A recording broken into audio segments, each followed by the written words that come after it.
네, 여러분 반갑습니다.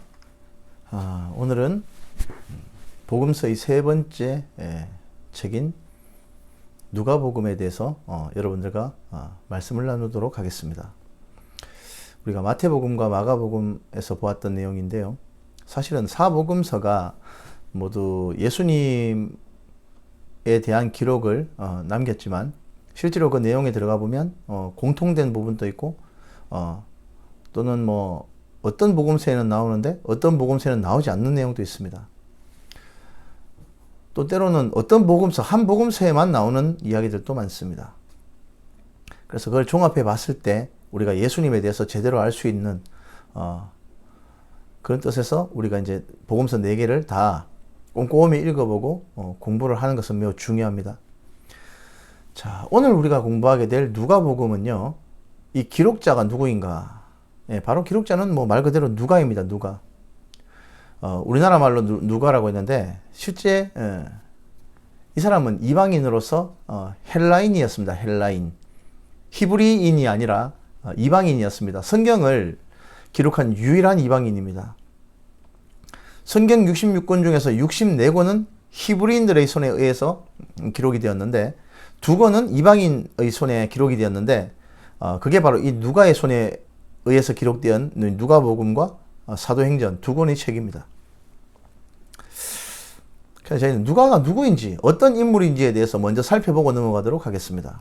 누가는 이방인 헬라인이기도 하면서 의사였습니다. 의사. 굉장히 내용을 보면 필체도 좋고 필력도 좋은 분이었습니다. 우리 누가복음이 전체적으로 한 24장까지 기록이 되어 있는데 장수로 치면은 마태복음보다 조금 짧게 4장이 짧은 것처럼 보이지만 전체 내용으로 봤을 때는 거의 마태복음하고 비슷한 수준의 길이입니다. 누가는요, 같은 분량의 비슷한 24장의 내용으로 기록이 되어 있지만 한 구절 한 구절 안에 함축되어 있는 의미가 굉장히 깊고 넓은 그런 필력을 가지고 있는 사람이었습니다. 필력. 글을 쓰는 능력을 필력이라고 하죠.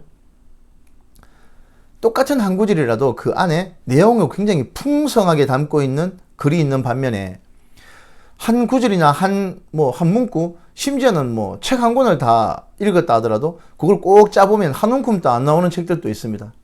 얘기가 굉장히 공하고 빙빙 돌리고, 우리 빵 중에서는 공갈빵이라고 있지. 빵은 큰데 그 안에 보면 내용은 한 개도 없고 그냥 껍데기만 있는 빵을 공갈빵이라고 하지 않습니까? 그런 내용들도 많습니다. 그런 책들도 많이 있는데 이 누가는 그렇지 않습니다. 한 구절 한 구절 안에 굉장히 많은 뜻을 함축하고 있는 단어를 적절하게 기록되어 있습니다. 문체 자체가 굉장히 유려하고 굉장히 섬세하고 뛰어납니다.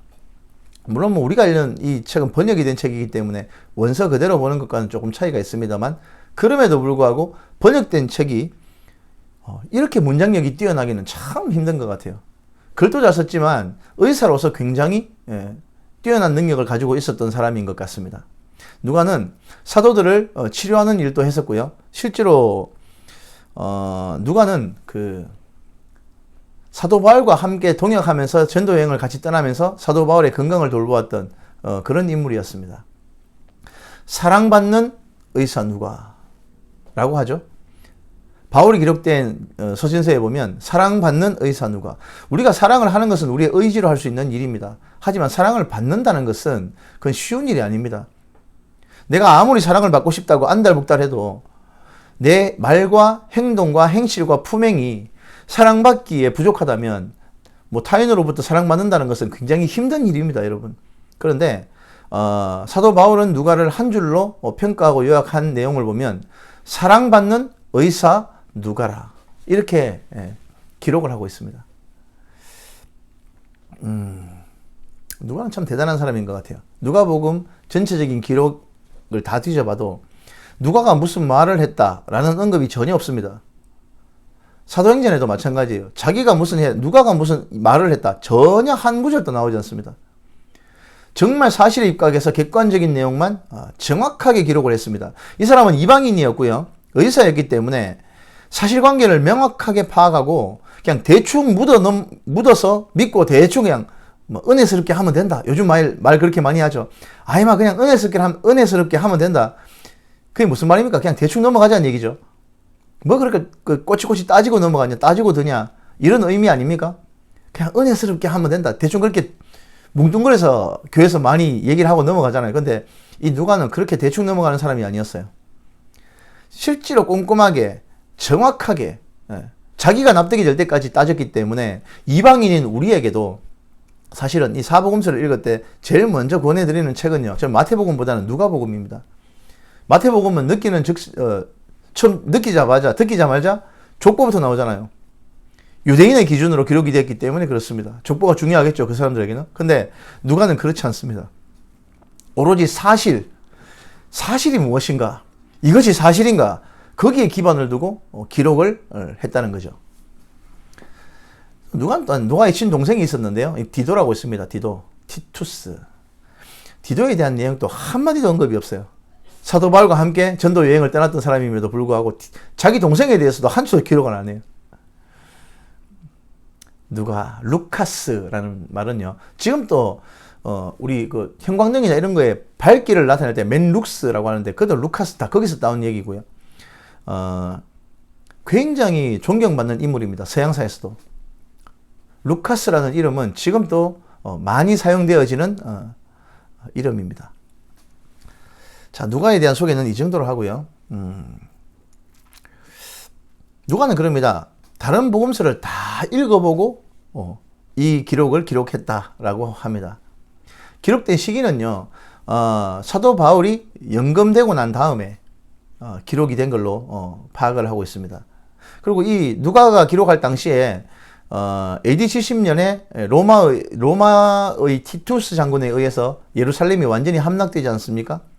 그 이전에 기록된 것 같아요. 사도 바울이 연금되고 예루살렘이 멸망하기 이전 그 사이에 기록된 것으로 보고 있습니다. 왜냐하면 예루살렘이 멸망되었다면 그 여기 기록이 안 되어 있을 수가 없습니다. 누가 성격상. 그런데 그 기록이 없다는 것은 예루살렘이 완전히 멸망하기 이전에 기록된 책이다라고 그렇게 일반적으로 보고 있는 부분입니다.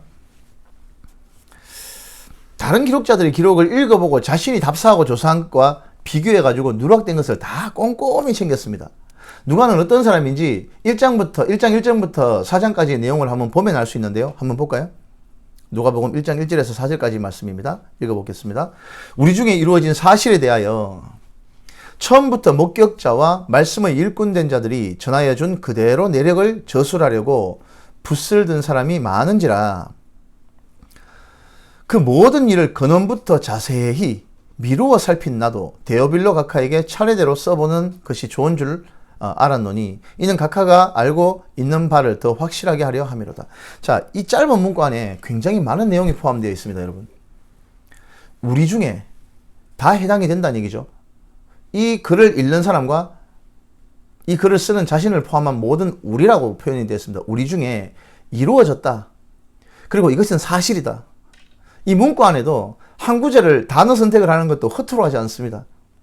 처음부터 목격자와 말씀을 일꾼된 자들이 전하여준 그대로 내력을 저술하려고 붓을 든 사람이 굉장히 많았음에도 불구하고 내가 또 붓을 든 이유는 뭐라고요?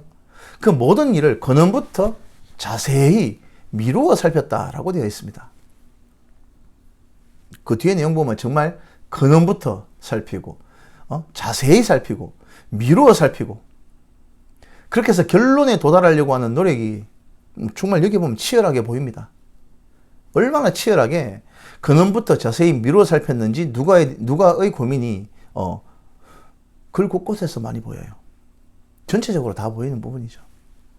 자, 이런 사람이 누가였는데 이 누가가 앞에 있었던 복음서, 많은 복음서들의 내용을 다 읽어보고 사실관계를 정확하게 파악하고 빠진 부분을 하나씩 꼼꼼히 챙기는데요. 앞에 복음서에서 빠진 것을 챙긴 것이 31가지 정도 됩니다. 요약을 하면요. 거의 31가지 항목을 누가는 다 챙겨가지고 기록을 하고 있습니다. 그럼에도 불구하고 마태복음보다 조금 더 내용이 늘어나지가 않았어요. 그리고 마태복음만 보면 실제로 뭐 예수님 공생애가 말씀드렸다시피 한 6개월 정도밖에 안 돼 보여요. 뭐 다 항목별로 그냥 뭐 비유는 비유대로, 치유는 치유대로, 전도는 전도대로 뭐 이렇게 항목별로 해놓으니까 그 흐름에 대한 내용이 잘 파악이 되기 어렵습니다. 그리고 누가복음의 제일 큰 특징이 뭐냐면 회화적인 표현이라고 되어 있습니다. 글을 그림 그리듯이 글을 썼습니다. 이 글을 읽으면요, 머릿속에 눈을 감고 생각을 하면 머릿속에 그림이 확 그려지는 글이 있어요. 음악도 그렇습니다. 음악도 그림을 그리듯이 부르는 사람이 있어요. 그런 사람이 정말 대단한 사람인 것 같아요.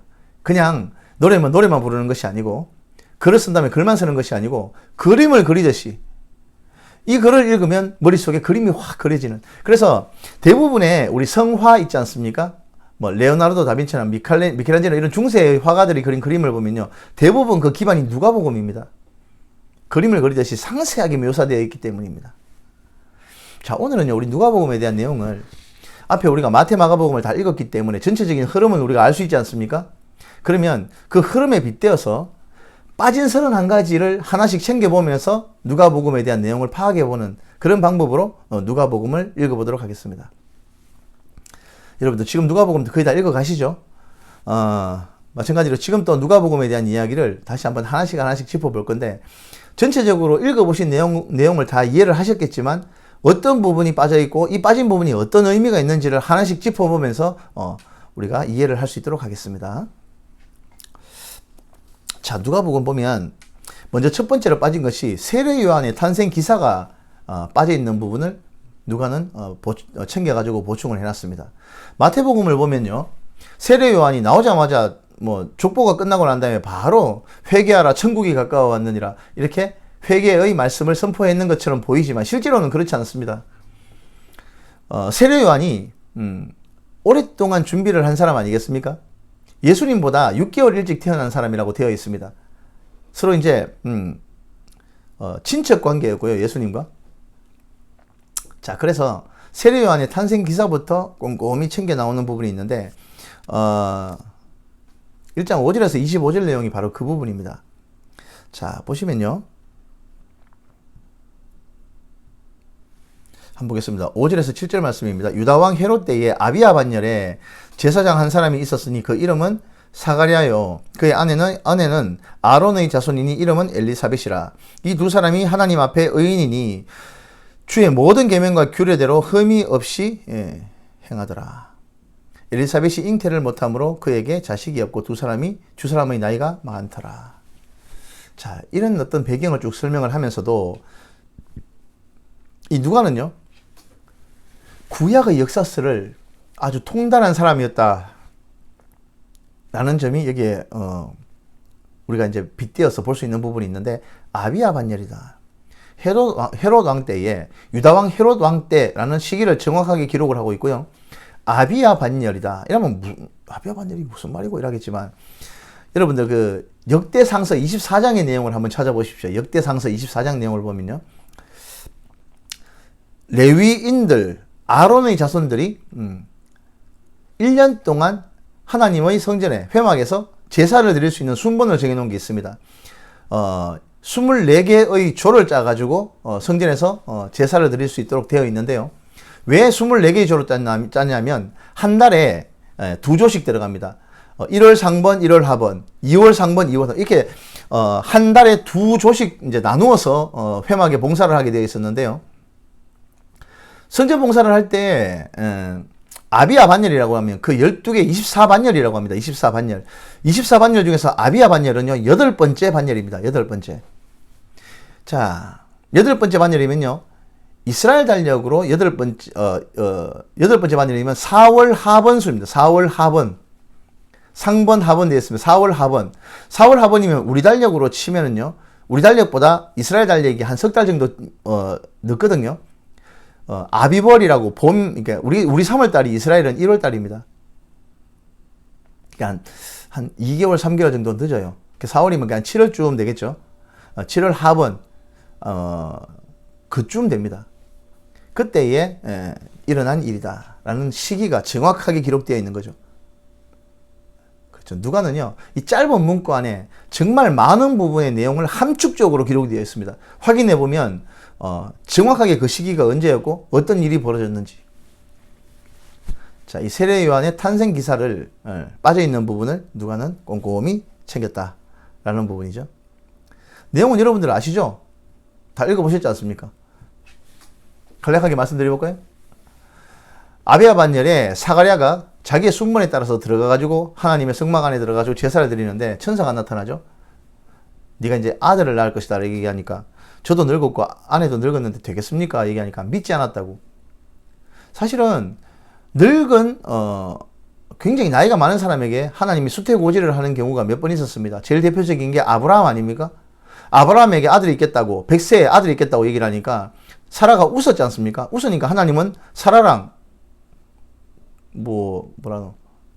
농담 따먹기 비슷하게 합니다. 너 왜 웃냐 하니까 아니요 안 웃었는데요. 사라가 거짓말하니까 아니라 네가 웃었느니라 이렇게 신랑이까지 합니다. 그리고 이름을 웃음이라고 짓습니다. 이츠하크 그게 이삭이죠. 이삭. 그런데 지금은 하나님의 감정을 전혀 알 수가 없어요. 아들을 전혀 감정을 보이지 않습니다. 아들을 낳겠다라는 내용을 천사가 전했는데 이걸 사가랴가 안 믿으니까 너 내 말 안 믿네.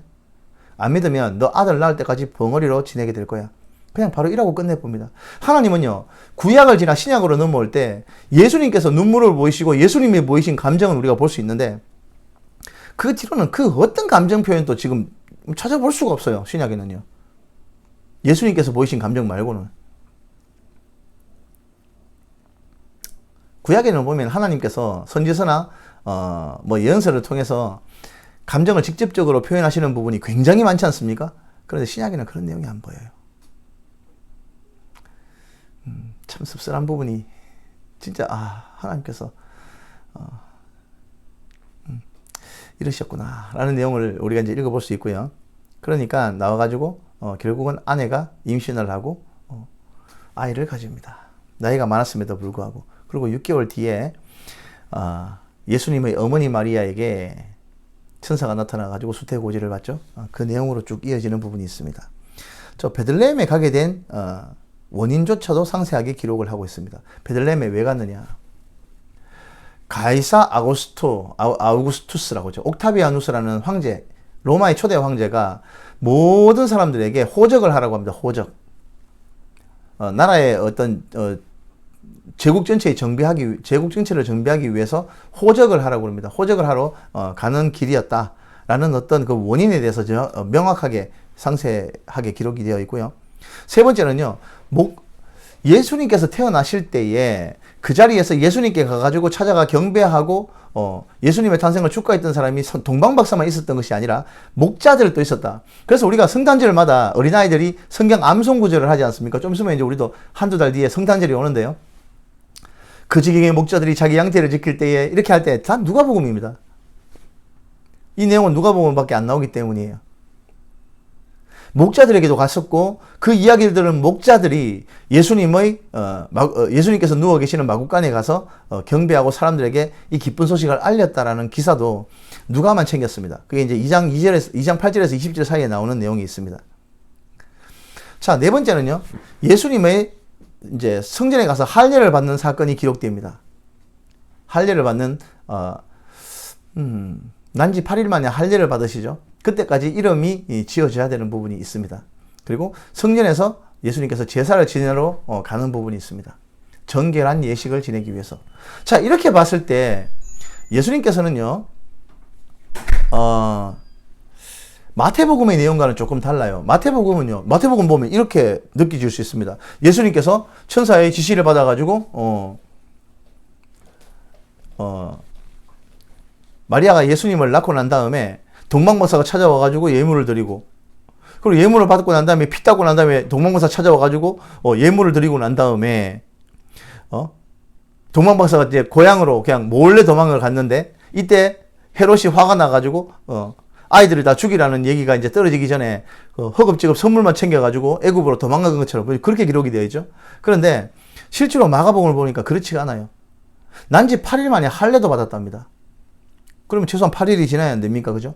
그러고 난 다음에 마리아가 정결 예식을 위해서 예루살렘으로 가서 예수님께 정결 예식에 제물과 제사를 드리려고 하면 여러분들 우리 레위기 공부하셨죠?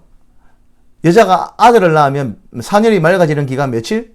33일. 딸을 낳으면 며칠? 66일.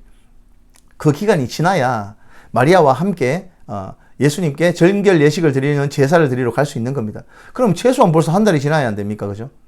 누가가 보니까 마가복음 보니까 너무 허겁지겁 그냥 도망간 것처럼 기록이 되어 있는데 그렇지가 않다 이거죠. 충분히 한 달, 두 달, 한 달 이상은 충분히 지나고 난 다음에 헤롯을 피해가지고 애굽으로 도망을 갔더라라는 내용입니다. 예수님의 어린 시절 이야기가 나오죠. 이것도 다른 복음서에는 없습니다. 예수님의 어린 시절에 12살 때 유월절을 지내기 위해서 예루살렘으로 올라갔다라는 내용이 있죠. 온 세계 각국에서 예루살렘에 가가지고 유월절을 지키기 위해 사람들이 많이 옵니다. 그리고 제사를 지내고 유월절을 지내고 난 다음에 돌아가는 길에 뭐 동행이 많았겠죠. 그래서 요셉과 예수님의 아버지 요셉과 마리아가 유월절을 지내고 집으로 갈 때 같이 간 게 아닌 것 같아요. 떨어져 가지고 같이 간 것 같은데 마리아는 그냥 자기가 예수님이 자기하고 같이 안 있었기 때문에 이제 좀 컸다고 제가 아버지하고 같이 가는 것 같다 이렇게 생각을 하고 그냥 잊어보고 가고 있었고, 요셉은 아이고 아가 다 커가지고 지금 12살이나 됐는데 저것만 하고 같이 가는 것 같다 이렇게 생각하고 서로 그냥 따로따로 갔나 봐요. 그런데 하루길 가고 난 다음에 보니까 애가 없네? 당신하고 같이 안 갔어요? 내하고 같이 안 갔는데 당신하고 갔잖아. 둘이 서로 이제 없는 거예요. 난리가 났습니다, 여러분. 6월절에는요, 어마어마한 인파가 예루살렘에 모입니다. 그런데 애가 없어진 거예요. 여러분들 놀이공원 가가지고 애가 없어진 거하고 비슷한 거예요. 난리가 났겠죠. 하루길 동안, 하루길이면 한참 간 건데. 애를 찾고 난리가 났습니다. 찾다가 혹시나 싶어서 예루살렘에 가가지고 혹시나 여기 있나 싶어가지고 가봤는데 혹시나가 역시나요. 거기 가가지고 예수님 대연하게 앉아가지고 거기 있는 율법학자들하고 토론하고 앉아 계신 거예요. 너 왜 여기 있냐 하니까 아니 아버지 제가 아버지의 집에 있어야 될 줄 모르셨습니까? 라고 얘기합니다. 정말 그림 같은 이야기죠. 예수님의 어린 시절 이야기도 누가가 이렇게 챙겨놨습니다. 자, 그래서 1장과 2장 전체를 보면 예수님의 탄생사 그리고 세례 요한의 탄생 이야기를 기록을 하는 과정에 천사와 또 마리아와 그 사가랴와 엘리사벳과 또 시몬이라는 분이 나타납니다. 안나도 나오죠, 안나. 이런 부분들의 찬양이 중간중간에 기록된 부분을 우리가 볼 수 있습니다. 이 부분도 누가가 잘 챙겨놨습니다. 그리고 역사의 무대의 정치적인 배경을 상세하게 기록해놨습니다. 누가는요. 보시면 3장 1절 2절 한번 볼까요? 3장 1절 2절을 보시면 3장 1절 2절 보기 전에 우리가 그거 한번 보겠습니다.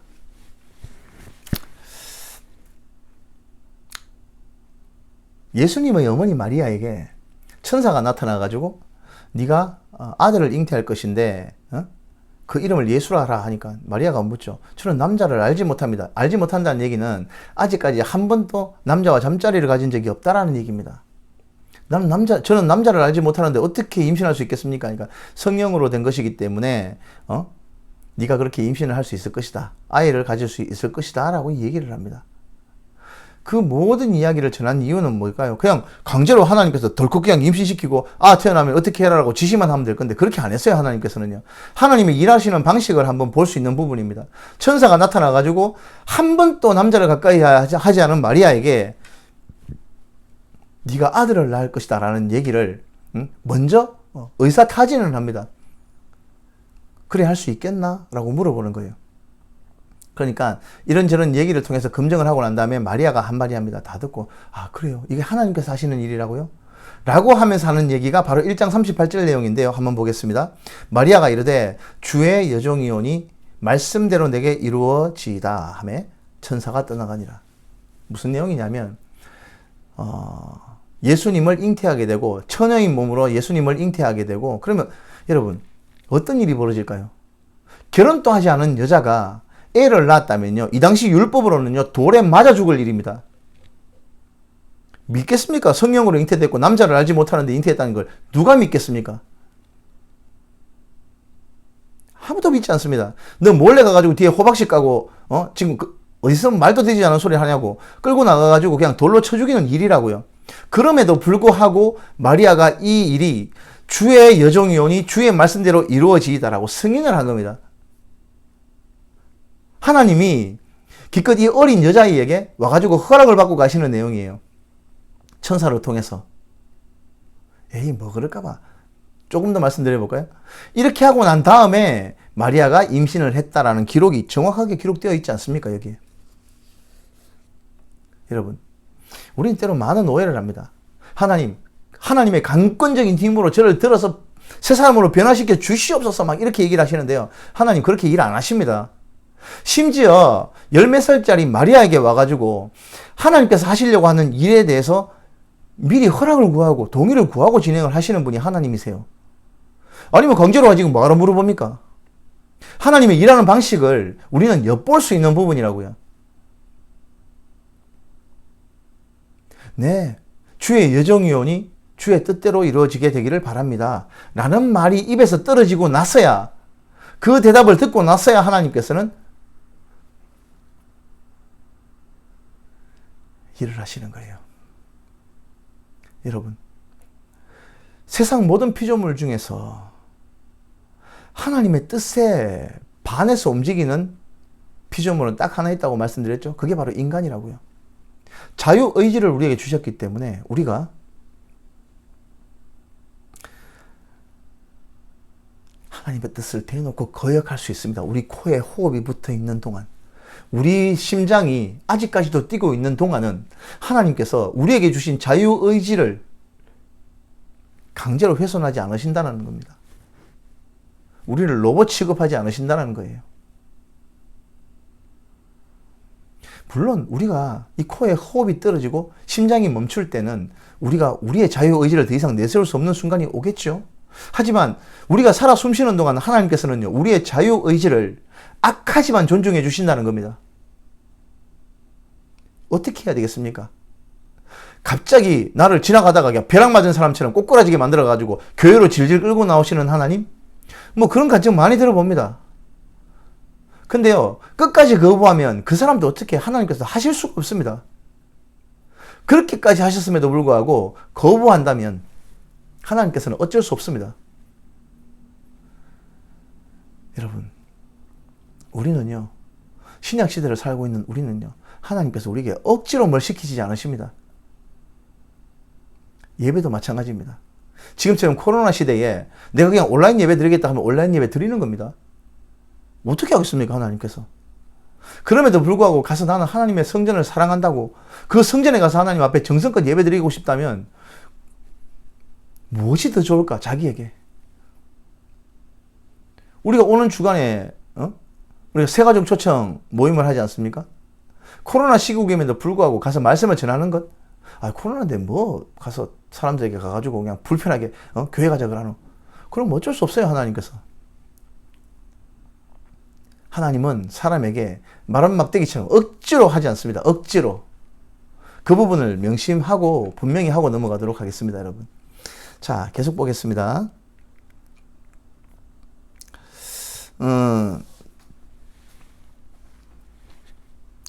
세례 요한이 회개하라 천국이 가까워왔느니라 마태복음과 마가복음에 이제 이렇게 내용이 나와 있는데 무슨 내용으로 전파되어 있는지 몰라요. 그래서 와가지고 묻습니다. 우리가 어떻게 회개할까요? 세리들이 묻습니다. 군인들이 묻습니다. 군인들이 물으니까 강제로 늑탈하지 말고 받는 월급만 족하게 여겨라. 함부로 고소도 하지 말고 함부로 너가 가지고 있는 힘을 월권해가지고 사람들에게 착취하지 마라 그럽니다. 세리들이 와가지고 묻습니다. 우리가 어떻게 해야지 회개한 겁니까? 도대체 뭘 어쩌라는 겁니까? 회개하라 그러는데 회개가 뭡니까? 어떻게 하는 겁니까? 라고 물으니까 세리에게 뭐라 그럽니까? 징수해야 될 것 이상으로 강제로 징수하지 말라 그럽니다. 그때는 그렇게 했거든요. 강제로 막 지 마음대로 세금 매기고 막 강제로 깡패들, 건달 형님들 불러가지고 강제로 막 세금 걷고 그랬었거든요. 그거 하지 마라. 그것이 옳다. 자, 옳고 그름의 판단 기준은 사람에게도 있지만 율법을 통해서도 우리가 옳고 그름의 판단 기준을 잡을 수 있습니다. 그죠? 그거 이상은 하지 말라고. 자, 그런 내용까지 잘 챙겨놨고요. 족보를 챙기는 부분이 나옵니다. 3장 23절에서 38절까지 보면 족보가 나오는데 마태복음에는요, 족보가 어디까지 내려옵니까? 요셉에서부터 올라가죠. 그죠? 그런데 누가는 그렇지 않습니다. 의사답게 어떻게 예수님이 요셉의 아들이냐? 실제로 보면 예수님은 요셉의 아들이 아니라 마리아의 아들이다. 그래서 그렇게 거슬러 올라갑니다. 올라가서 근원부터 가죠. 근원부터 끝까지 올라갑니다. 끝까지. 그 위는 누구요? 그 위는 누구요? 그 위는 누구요? 조상 대대로 올라가. 그 위는 다윗이요. 다윗의 위는 이세요. 쭉 올라가가지고 그 위는 야곱이요. 그 위는 이삭이요. 그 위는 아브라함이요. 또 올라갑니다. 그 위는 아담이요. 그 위는 하나님이라. 근원까지 샅샅이 파는 사람이 이 바로 누가였습니다. 자, 또 하나 빠진 것은요. 나사렛 회당에서 처음 설교하는 내용이 나옵니다. 4장 16절에서 30절 말씀입니다. 나사렛이면 예수님께서 나고 자란 곳이죠. 여기에서 설교를 먼저 하는 부분이 나옵니다. 설교를 하는데 예수님의 설교를 듣고 사람들이 기분 나빠해요. 왜냐하면 찔리거든요. 저가 잘못하고 있어가지고 지적을 받고 그것을 예수님께서 설교 말씀을 통해 가지고 바르게 잡아주시는데 기분 나빠했어요. 이 동네에서 나고 자란 내가 네 동생들도 알고 너가 엄마가 누군지도 아는데 네가 여기 와가지고 선지자 노릇을 하려고 하느냐 하면서 절벽으로 밀어가지고 떨어뜨려 죽여버리려고 합니다. 예수님을. 여러분, 하나님의 말씀은요, 때로는 내 귀에 단 것만 하나님의 말씀이 아닙니다. 여러분, 이거 착각하시면 안 돼요. 비록 내 귀에 쓰다 하더라도 이것이 하나님의 말씀이면 나를 쳐서 복종시켜야지. 저 설교를 하고 있는 목사님을 괘씸하게 생각하고 저 목사님에 대해서 어떻게 저런 설교를 할 수가 있냐. 그래가지고는 절대 하나님의 말씀이 하나님의 뜻대로 내 귀에 들어오지 않습니다. 여러분, 때로는 말씀이 내 마음속에 걸림이 되고요. 때로는 내 말씀이 내 마음에 불편할 수 있습니다. 그게 진리의 말씀일 경우에 그렇다는 얘기입니다. 그럴 경우에는요, 나를 쳐서 복종해야죠. 이 못된 소가지를 쳐서 복종시켜야죠. 저런 설교하는 목사님에 대해서 분하게 생각하면 안 됩니다. 그럼 이때 살고 있는 바리새인과 세리들과 독사의 자식들과 똑같은 거예요. 우리가 말씀을 전해 들을 때 이 말씀이 하나님의 순수한 말씀으로 전해질 경우, 그것이 내 마음에 찔릴 경우 나를 쳐서 복종시키시는 것이 옳습니다, 여러분. 그런데 이때 나사렛 사람들은요, 예수님의 설교 말씀을 듣고 분해했습니다. 절벽으로 몰고 가가지고 절벽 밑으로 떨어뜨려 버리시려고 밀고 나갔습니다. 이때 예수님께서 한 번 자기를 위해서 기적을 베풉니다. 사람들의 눈을 멀게 해가지고 그 사이를 빠져나오는. 왜냐하면 공생의 아직 시작도 하기 전에 이제 시작 초반인데 이대로 끝나버리면 하나님의 뜻을 다 이룰 수가 없지 않습니까? 자, 그런 일이 있었습니다. 자, 그리고 나인성 과부의 아들을 살려주십니다. 이 내용도 빠져있는데 누가복음에만 기록이 되어 있는 부분이죠. 나인성 과부의 아들을 불쌍히 여기셔서 죽은 아들을 살려주는 장면이 나옵니다. 70인 제자들이 더 있었다. 12제자 이외에도 70인 제자가 더 있었다라는 것을 우리가 10장 1절 말씀에 보면 나옵니다. 제자들을 팔송할 때 70인의 제자가 더 있었다라는 내용이 나오죠. 그리고 14번째 보면 선한 사마리아인에 대한 이야기도 따로 챙겨가지고 기록하고 있습니다. 한 율법 학자가 와가지고 예수님께 질문을 하죠. 예수님을 시험하기 위해서 질문을 합니다. 이때 질문을 하니까 예수님께서 다시 물으시죠. 예수님의 대답은요, 정말 지금 저도 본받고 싶어요. 누가 뭘 물어보면요, 다시 질문으로 그 대답을 다시 하시는데 그 질문한 사람 입에서 정답이 나오게끔 유도를 하세요. 나오게끔 그렇게 인도를 하세요.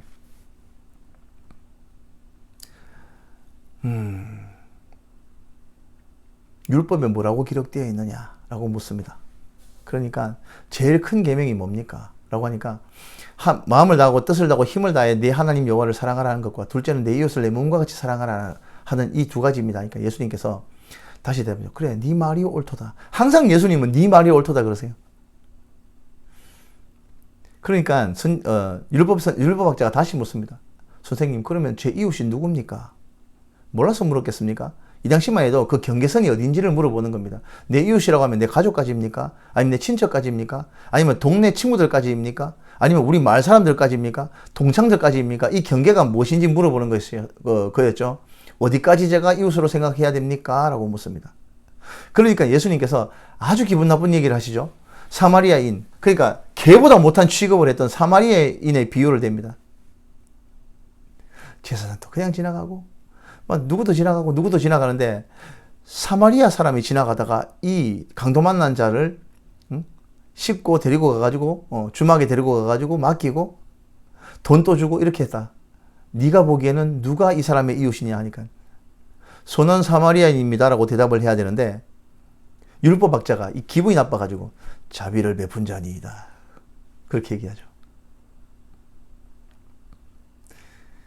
예수님 참 기분 나쁘게 말씀하셨던 거죠. 이런 악한 사람들에게 아주 기분 나쁘게 얘기하셨던 것 같아요. 왜 꼭 비유를 사마리아인으로 들으셨을까요? 가장 천한 인물들로, 가장 천한 존재들, 가장 멸시천대하던 사마리아인을 비유를 딱 해요. 아주 착한 사람으로 묘사해놨어요. 선한 사마리아인입니다 라고 대답하면 될 것을 뭐라고요? 자비를 베푼 자니이다. 그러니까 예수님께서 뭐라 합니까? 니도 가서 이같이 해라고. 그래, 니도 가서 이같이 해라. 그렇게 대답을 하시는 장면이 나오죠. 그리고 또 보면 15번째 말씀을 듣고 있는 마리아. 그리고 부엌에서 열심히 예수님을 위해서 뭐 음식을 챙기는 마르다. 이 내용도 마찬가지예요. 자기는 바빠 죽겠는데 마르다는 예수님께서 12제자들과 같이 들어왔으니까 음식도 챙겨야 되고 할 게 너무나 많습니다. 원래 여자분들이 바쁘죠, 그죠? 그렇잖아요. 손님 오면 그냥 막 챙기고 있는데 지 동생은 가가지고 낭창하게 앉아가지고 예수님 옆에 앉아가지고 예수님 말씀 듣고 앉아 있는 거예요. 그러니까 바쁘다 참다 가가지고 선생님, 주님 제 동생 가가지고 제 일 좀 도와주라고 그러세요 라고 얘기합니다. 그러니까 예수님이 뭐라 그러세요? 아니야, 네가 하는 일도 잘하는 거고 앉아가지고 내 말을 듣는 마리아도 잘하는 거야. 둘 중에 하나만 해도 괜찮아. 이 문구에서 사람들이 많은 오해를 합니다. 부엌일 하는 것은 천한 일, 하찮은 일, 말씀 듣는 것은 고상하고 좋은 일, 이렇게 생각을 하는데 예수님의 대답은 그게 아니잖아요. 예수님을 위해서 열심히 음식을 차리는 니도 잘하는 기고 여기 앉아가지고 내 말을 잘 듣는 것도 잘하는 것이다. 둘 중에 하나를 잘 택하면 되는 것이다 라는 대답이었지, 니보다는 마리아가 훨씬 나은 것, 훨씬 고차원적인 일이다 이렇게 대답하신 게 아니에요. 그러면 뭐 우리 부엌에서 주방 봉사하시는 분들은 다 하찮은 일입니까? 그렇지 않습니다. 자, 그런 내용도 누가는 챙겨놨습니다. 또 16번째, 빌라도가 재물의 피를 섞은 일을 다룹니다. 무슨 일이 있었냐면 이 13장 1절에서 5절 말씀인데요. 빌라도가 이 나사렛 지역에서 성전에서 이 사람들이 모여가지고 제사를 드리는데 병사들을 보내가지고 성전 안에서 이 사람들을 다 죽이는 일이 있었습니다. 빌라도는 총독이었고요. 나사렛 사람들이 여기에서 제사를 드린답시고 모여있는 것이 로마의 반란을 일으키기 위해서 모이는 것이다 라고 판단을 했던 것 같습니다. 그래서 거기에 모여있었던 나사렛 사람과 그 사람들을 죽이고 제물에 피를 섞은 일이 있었는데 사람들이 와서 묻죠. 그 죽은 사람들이 무슨 죄가 있어가지고 그렇게 죽었습니까? 라고 비꼬아서 이 얘기를 합니다. 그러니까 너가 많이 착각하는 모양인데 그 사람들이 죄가 많아서 죽은 게 아니야 라는 답변을 하시는 내용이 바로 13장 1절에서 5절까지의 말씀이었습니다. 17번째로 포도원 가운데 심겨진 무화과나무에 대한 내용입니다. 저때도 한번 말씀드렸지만 예수님께서 오신 목적이라는 내용을 제가 한번 오리엔테이션 때 한번 말씀드린 적이 있죠. 신약의 파노라마에서 구약을 통해서 하나님께서 정말 정성껏 이스라엘 백성들, 유대인들을 갖다가 좋은 관계를 맺고 아름다운 관계를 맺고 그렇게 해서 이들과 제사장의 역할 그리고 아내와 부부 관계처럼 그렇게 하고 싶었는데 그게 잘 안 됐지 않습니까? 찍어버릴까 했는데 아버지 조금만 더 두십시오. 제가 한 번만 더 해보겠습니다. 그래도 안 되면 그때 찍어버리십시오. 역사가 연장되었다는 얘기를 했죠. 그 기록이 바로 여기 13장 6절에서 9절에 나오는 내용입니다. 그리고 수종병 환자를 고쳤다. 우리 개역 한글 성경에 보면 고창병이라고 되어 있죠. 뭐냐면 물이 차는 병이라고 합니다. 물이 차는 병. 팔과 다리에 물이 차가지고 퉁퉁 부는 그런 병이라고 합니다. 그런데 바리새인들이 와가지고 주일날 병을 고치나 안 고치나 이래 보고 있는 거죠. 고창병 걸린 사람 와가지고 고치는 장면이 14장 1절에서 6절 사이에 나오는 말씀. 이것도 없는 거 챙겨놨습니다. 19번째로 탕자의 비유도요. 다른 복음서에는 안 나와요. 탕자가 아버지에게 폐역하게 재산 다 그다 가가지고 자기 몫을 떼가가지고 흥청망청 다 낭비를 했지 않습니까? 그럼에도 불구하고 탕자의 아버지는 집 나간 아들이 돌아오기만을 버선발로 나가가지고 문 앞에 대문 앞에 내 아들이 언제 돌아오나 그걸 지켜보고 계시는 거예요. 실제로 탕자의 비유는요, 이 제목 자체가 잘못됐어요. 탕자의 비유가 아니라 탕자 아버지의 비유죠. 아버지의 비유. 탕자의 아버지는요, 이렇게 폐역한 아들이 그럼에도 불구하고 돌아오기를 기다리신다는 거예요. 여러분, 우리가 어떻게 해야 되겠습니까? 코로나라서 탕자의 아버지는요, 코로나 아니라 코로나 할아버지가 와 있어도 대문 밖에 나가가지고 아들이 돌아오는 것을 기다리고 서 계셨을 겁니다. 우리 영원하신 아버지가 바로 그런 분이십니다. 잃어버린 생명을, 잃어버린 영혼을, 지난주에 우리 목사님 설교 말씀처럼 잃어버린 양 한 마리를 찾아 끝까지 그 한 마리를 찾아오시는 그 목자의 비유를 보셨지 않습니까? 그죠? 그 비유도 이 누가복음에 나옵니다. 20번째 불의한 청지기 비유도 누가가 찾아가지고 꼼꼼하게 기록해 놓았죠. 21번째 부자와 나사로의 삶과 죽음을 다루고 있습니다. 부자는 이름도 없어요. 누군지. 근데 나사로는 거지였다. 부자가 되게 많은 죄를 지었다는 내용이 일절 없어요. 여기. 나사로가 예수 잘 믿고 하나님 앞에 되게 믿음이 좋았다라는 내용도 한 구절도 없어요. 그냥 단지 부자는 부자였기 때문에 부자로 죽어서 지옥에 음부로 들어갔다. 나사로는 가난하고 거지였지만 그럼에도 불구하고 아브라함의 품 낙원으로 갔더라라는 내용입니다. 그리고 천국과 지옥이 있다. 음부와 낙원이 있다라는 것을 명확하게 설명해 주시는 부분이 바로 나오는 부분이죠. 16장 19절에서 31절의 말씀입니다. 그리고 나병 환자들 10명의 나병 환자들을 고쳐주셨는데 돌아온 사람은 거의 돌아오지 않고 몇 명만 돌아왔죠. 그러니까 예수님께서 뭐라 그럽니까? 나머지 10명을 고쳤는데 나머지 다 어디 갔어? 왜 너만 돌아왔어? 한 명 돌아온 걸 기뻐하셨다기보다는 나머지 돌아오지 않은 감사하지 않는 사람들, 그 사람들을 섭섭해 하셨다는 얘기입니다. 여러분, 우리가 감사해야 되겠습니까? 아니야 되겠습니까? 감사는 당연한 겁니다. 감사한다고 그게 뭔가 우리가 큰 대단한 일 한 게 아니에요. 감사는요, 당연한 겁니다. 우리가 부모님의 은혜에 감사하는 것은 그게 잘하는 거예요. 당연한 거예요. 당연한 거. 어떻게 그 은혜를 다 갚을 수가 있습니까?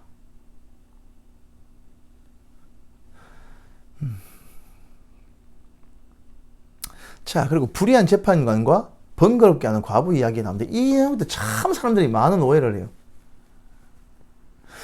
성경에는 그냥 그렇게 안 나와 있지만 하나님 앞에 대놓고 그냥 하나님 쫄르면 들어준다. 봐라. 여기 누가복음 18장 1절에서 8절 말씀 보면 과부가 가가지고 계속 쫄르니까 귀찮아서 해준다 아이가. 가가지고 계속 하나님 앞에 무릎 꿇고 쫄르면 해주신다고. 이게 지금 그 내용입니까? 도대체 성경을 어디로 읽는지를 모르겠어요. 불의한 재판관임에도 불구하고 들어주시는데 선하신 하나님 아버지께서 너희의 마음과 심정을 모르시겠냐? 그 내용입니다. 하나님은 불의한 재판관이 아니세요. 하나님 불의한 재판관 만들지 맙시다. 이 구절로 오해하지 말아야 돼요. 오해하시면 안 됩니다. 자, 바리새인과 세리의 기도가 나옵니다. 바리새인과 세리의 기도 18장 9절에서 14절 말씀이 나오는데요. 바리새인이 앉아가지고 기도를 합니다. 뭐라고 기도합니까? 하나님 감사합니다. 저는 천하고 더러운 세리와 같지 않음을 감사하나이다. 저는 11조를 바치게 해주셔서 11조를 한 올도 빠지지 않고 다 바쳤습니다. 이렇게 기도합니다. 자기의 의를 드러내고 자기가 굉장히 선한 사람으로 알아요. 그런데 한편 구석에 있는 세리는요, 가슴을 치면서 자기 죄를 아파합니다.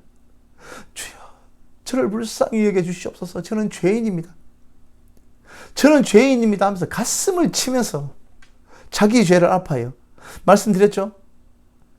예수님께서는요, 전부 다 도찐개진이에요. 독인개진. 우리가 아무리 의롭다 하더라도, 우리가 아무리 죄인이라 하더라도 하나님 앞에서 다 도찐개진이라는 얘기입니다. 그럼에도 불구하고 자기가 의롭다? 그렇게 생각하는 사람은요, 죽을 때까지 하나님 안으로 들어갈 수가 없어요. 예수님을 찾지 않는다는 얘기입니다. 자기가 죄인이 아닌데 어떻게 예수 그리스도를 찾습니까? 최소한 자기가 죄인인 줄은 알아야 될 거 아닙니까?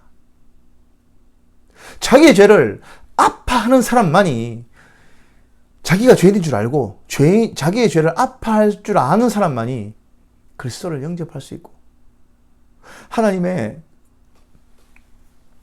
그 은혜를 믿고 받아들일 수 있다라는 것입니다. 자, 그 내용이 바로 18장 9절에서 14절에 나온 내용입니다. 그리고 삭개오의 얘기 나오죠. 삭개오의 이야기. 유명한 이야기죠. 삭개오는요, 세리장이었습니다. 돈만 있으면 친구도 살 수 있고 형제도 살 수 있고 모든 걸 다 가질 수 있다고 생각을 했었나 봐요. 그런데 세리장, 마태는 세무서 직원이었고 이 삭개오는요, 세무서장. 신분이 달랐어요. 친구가 없었습니다. 사람 취급도 못 받았습니다. 재물은 많았겠죠? 주변에 여러분 많은 재물을 가지고도 친구가 없었어요. 인생이 얼마나 허무했는지 그 인생의 의미를 찾지 못할 만큼 삭개오는 허무한 삶을 살고 있었을 겁니다. 그래서 예수님에 대한 소문을 들었을 겁니다. 한 선지자가 나타나셨는데 그분은 세상에 세리와 창녀도 만나더라. 심지어 식사도 같이 하시더라. 그래. 세리와 창녀를 친구로 받아주시는 분이 계신다고? 그래? 그러면 내가 한번 가봐야지 하면서 예수님이 오신다는 얘기를 듣고 쏜살같이 달려갑니다. 근데 불행하게도 이 삭개오가 키가 굉장히 작았던 난쟁이였나 봐요. 굉장히 작았나 봐요. 군중 속에 묻혀가지고 예수님 얼굴도 못 보겠는 거예요. 그래서 예수님 얼굴 한번 보고 싶어서, 뭔가를 보고 싶다라는 마음은 참 아름다운 마음인 것 같아요. 누군가를 보고 싶다라는 마음. 저는 뭐 보고 싶다라는 생각이 별로 안 드는 것 같아요. 누구를 만나고 싶다? 글쎄요. 그런 생각을 별로 못하고 살았던 것 같은데 이 삭개오는요, 예수님을 한번 보고 싶어서 안달이 났어요. 근데 군중들 속에 묻혀가지고 찾지를 못하니까 어떻게? 옆에 있었던 뽕나무 위로 올라갑니다. 뽕나무 위로. 그래서 멀리서라도 예수님 얼굴 한번 보고 싶어서. 저분은 세리와 창녀조차도 친구로 맞아준다 하더라. 그 얘기 한번 듣고 예수님 얼굴 한번 보고 싶어가지고 뽕나무 위로 올라가는 거예요. 근데 그 마음을 예수님께서 모르실 택이 있습니까? 그 마음이, 하나님은요, 자기를 찾는 자들을 어떻게 모르시겠습니까? 하나님께서. 사람들은 잘 모르는 거기에 사람이 있다고 생각도 안 해봤던 그 뽕나무 쪽으로 고개를 돌리시고, 삭개오야 내려와라. 내 이름을 알아. 내 이름을 부르시네. 아마 전율이 열렸을 겁니다, 몸에. 삭개오야 내려와라. 내가 오늘 네 집에 가가지고 음식도 먹고 하룻밤 좀 자고 가야 되겠다. 우리 집에? 사람들이 우리 집 근처에도 안 올라 그러는데 어떻게 저분이 우리 집에 들어온다고? 뽕나무에서 손살같이 내려왔습니다. 그리고 뭐라고 얘기도 안 하는데 예수님 앞에 달려가가지고 삭개오가 제일 먼저 한 말이 뭡니까? 선생님, 제가 만약에 남의 것을 토색질한 일이 있다면 4배나 갚겠습니다. 재산의 반을 떼가지고 가난한 자에게 나눠주고, 제가 만약에 도둑질하고 토색질하고 더 뜯어낸 것이 있다면 4배라도 갚겠습니다. 뭐 보나 안 보나 전부 다 뜯어내고 토색질한 거겠죠. 자기가 가지고 있는 모든 것을 버린 거예요. 돈을 얻기 위해서 친구도 버리고 모든 관계도 다 버렸던 삭개오가 예수님 앞에 딱 오니까 그 모든 재물을 다 버리는 거예요. 여러분, 12명의 예수님의 제자들과 예수님께서 세상에 삭개오의 집에 하나님과 12제자가 들어오는 거예요. 아마 공중에 날아다니는 기분이었을 거예요, 삭개오는. 그 내용이 이 참 아름다운 이야기죠. 그림 같은 이야기. 예수님께서는요, 이렇게 사람들에게 손가락질하고 천대받는 삭개오에게까지 손수 찾아오셔서 그가 그렇게 원하는 친구 한 명 없었던 삭개오에 가가지고 친구가 되어주신 분입니다. 우리 예수님. 우리 예수님은 이런 분이십니다. 자, 26번째, 부자의 헌금과 과부의 두 렙돈. 예수님께서는요, 두 렙돈이면 사실은 뭐 천짜리 몇 조각이 안 된다고 합니다. 지금 돈으로 봤을 때. 그럼에도 불구하고 생활비 전부를 넣었다라고. 하나님께서는요, 마음을 보십니다. 헌금을 드리는 액수를 보는 것이 아니라, 액수는 사람이나 관심이 있는 것이죠. 하나님은요, 그의 마음을 보시고 그의 중심을 보시는 겁니다. 자, 23장에 보면 헤롯 앞에 예수님께서 잡혀가시는 내용인데요. 빌라도에게 잡혔다가 헤롯에게 가는데 헤롯은 잡혀온 예수님을 구경거리, 동물원의 원숭이 보듯이 그렇게 합니다. 그리고 조롱합니다. 그 내용도 다른 복음서에는 빠져 있는데 누가복음에는 포함이 되어 있습니다. 28번째 보면은요, 마지막에 예수님께서 십자가에 돌아가시고 부활하셨다는 소문이 돌고 있는 그 와중이었습니다. 예수님께서 골고다에서 십자가에서 돌아가시고 난 후의 일입니다. 엠마오로 가는 두 제자의 이야기가 등장합니다. 한번 볼까요? 24장 13절 말씀 한번 보겠습니다. 13절에 보시면요, 보겠습니다. 그날에 그들 중 둘이 예루살렘에서 25리 되는 엠마오라 하는 마을로 가면서 이 모든 된 일을 서로 이야기하더라. 이렇게 시작하죠. 근데요, 이게 이제 14절 말씀에 보면 이 모든 된 일을 서로 이야기하더라. 이야기하더라면 뭐 우리가 커피숍에서 앉아가지고 친구랑 두런두런 이야기하는 것처럼 그렇게 느껴질 수도 있습니다. 근데 그게 아니고 안티발레테라는 말입니다. 이 이야기라는 것이 헬라어로 보면은 안티발레테, 이게 뭐냐면 경론을 벌였다. 싸운 겁니다. 싸운 거. 격하게 싸운 겁니다. 왜 싸웠을까요? 예수님께서 돌아가시고 닭 쫓던 개 지붕 쳐다보는 격이 되어버렸습니다. 왜냐하면 예수님을 쫓아 따르던 사람들은 예수님께서 다윗과 같이 로마의 압제를 뒤엎고 이스라엘을 재건해서 독립시켜 주실 분으로, 그런 메시아로 생각을 했던 것 같습니다. 그런데 로마의 손에 의해서 처형당하시고, 그것도 십자가에서, 어떤 여자들의 말에 의하면 예수님께서 다시 부활하셨다는 소문이 들리는데 당최 믿어지지가 않는 겁니다. 이 두 사람은요, 한 명은 요세푸스라는 기록에 보면 글로바라는 사람이 누구냐면 예수님의 아버지 요셉의 형제라고 합니다. 형제. 그러니까 삼촌뻘이죠. 예수님의 삼촌뻘이 되는 사람입니다. 그리고 또 한 명은, 이 두 사람 중에 한 명은요, 그의 아들, 예수님의 사촌이고 이 사람의 아들이죠. 글로바라는 사람인데요. 아버지와 아들이 이제 예수님을 그렇게 3년 동안이나 따라다니다가 예수님께서 처형당하셨지 않습니까? 그래서 집으로 돌아가는 길이었습니다. 엠마오라는 길을 지나고 서로 둘이 아버지 따라왔다가 이게 뭐냐? 생업을 버리고 따라왔는데 결국은 처형당하시고 뭐 이상한 헛소문이 돌더라. 여자들이 봤다는데 뭐 다시 살아나셨다는 뭐 이상한 소문이 돌더라면서 서로 경론을 벌입니다. 그 두 명 사이에 예수님이 나타나시죠. 너가 뭐 때문에 싸우냐? 무슨 일 때문에 싸우냐 하니까, 뭐 본문을 읽어보셔서 아시겠지만 예수님, 그러니까 말합니다. 아니, 예루살렘에서 얼마 전에 있었던 일을, 이 온 천지가 다, 천하가 다 아는 일을 당신만 모릅니까? 라고 예수님한테. 당사자이신데 예수님께 그러면 무슨 일인데? 하면서 물어봅니다. 그러니까 또 설명을 해주죠. 나사렛 예수에 대한 일이라 하면서 쭉 설명을 해주는 내용이 나옵니다. 그러니까 이분이 선지자들이 그를 더디 믿고 믿지 않는 어리석은 자들아 하면서 성경을 풀어주십니다.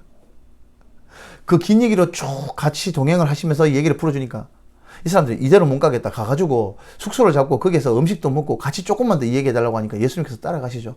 그리고 식사를 하고 앉은 자리에서 떡을 떼고 축사를 딱 합니다. 그런데 3년간이나 예수님을 따라다니는 제자 아닙니까? 3년간이나. 축사를 할 때 보면 그분의 특유의 기도하는 습관이 나오죠. 근데 눈을 감고 축사를 할 때 눈을 감고 기도를 하는데 이것이 많이 듣던 얘기인데? 예수님이시다 하고 눈을 딱 떴는데 예수님께서 딱 사라지셨어요. 그 길로 뛰어와가지고 제자들에게 뛰어옵니다. 그 내용이 바로 이 엠마오로 가는 두 제자의 이야기였습니다. 이 내용도 누가복음에만 나옵니다. 29번째 부활하신 주님의 승천 기사도 바로 이 누가복음에만 나옵니다. 누가는요, 다른 복음서를 보면 한 여자가 또 어떤 여자가 이렇게 나와 있는데 아니에요. 정확하게 이름을 밝힙니다.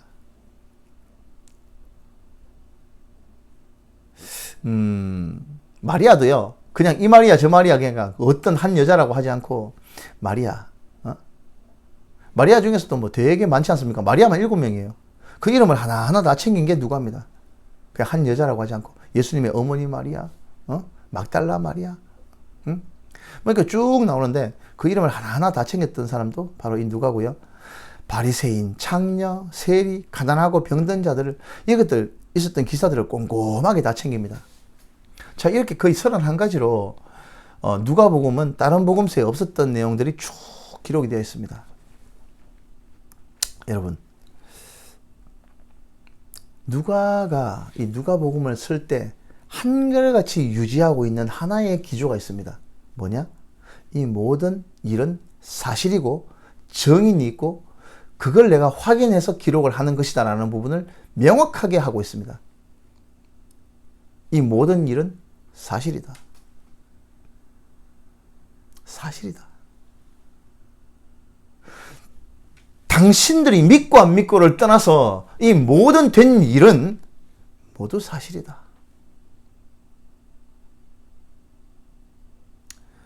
자, 사실이라는 단어에 누가는 시종일관 집중하고 주목합니다. 그렇게 해서 아주 능률적으로 예수님에 대한 일화를 기록을 하고 있습니다. 여러분들 다 읽어보셔서 아시겠지만 정말 꼼꼼하게 시간의 흐름의 순서에 따라서 꼼꼼하게 기록해 놨어요. 짧은 문장 안에 정말 많은 의미를 함축하고 내포하고 있습니다. 누가는 정말 위대한 인물입니다. 여러분, 이 누가는요, 나중에 사도 바울을 만나는데 이 사도 바울과 누가가 만나가지고 기록을 한 이 기록이 신약 성경의 51%입니다, 여러분. 신약 성경의 51%를 사도 바울과 이 누가가 만남으로 인해서 기록이 되어졌다라는 말이죠. 얼마나 위대한 만남입니까? 이 위대한 만남을 통해서 후대에 우리가 얼마나 많은 유익과 복을 누리고 있습니까? 자, 사실 우리 사복음서는요, 여러분들 본문 말씀을 쭉 읽으면서 스스로 받는 은혜가 너무 크기 때문에 굳이 거기에 개입을 하지 않습니다, 제가. 단지 그 내용이 어떤 특징이 있고 어떠한 사항이 있는지에 대해서 제가 짚어만 드리는 거예요. 하나님과 여러분들 사이에 제가 간섭하고 싶은 생각이 없습니다. 이게 무슨 말이냐면, 그건 제가 앞으로도 여러분들과 두고두고 기회가 있을 때마다 설교를 통해서 이 말씀의 의미에 대해서 하나씩 꼭꼭 씹어서 여러분들에게 설명을 드려야 될 때가 있겠죠. 지금은 성경 강좌 시간이기 때문에 이 책의 우리는 숲을 보는 시간이거든요, 지금. 이 책이 무슨 의미가 있고 어떤 의미가 있는지 그걸 보는 시간이기 때문에 그 큰 의미에서 누가복음은 어떤 책이다 라는 점을 명확하게 알고 넘어가는데 주안점을 두고 있습니다. 여러분, 오늘은 누가복음에 대해서 우리가 같이 보았습니다. 누가와 같이 우리도 사랑받는 자, 그리고 우리가 삶 속에서 확인하고 또 확인해서 이것이 스스로 믿고 받아들여지는데 이룰 수 있는, 거기에 이룰 수 있는 저와 여러분들이 되시기를 주님의 이름으로 축원합니다. 자, 오늘은 여기까지 하겠습니다. 수고하셨습니다.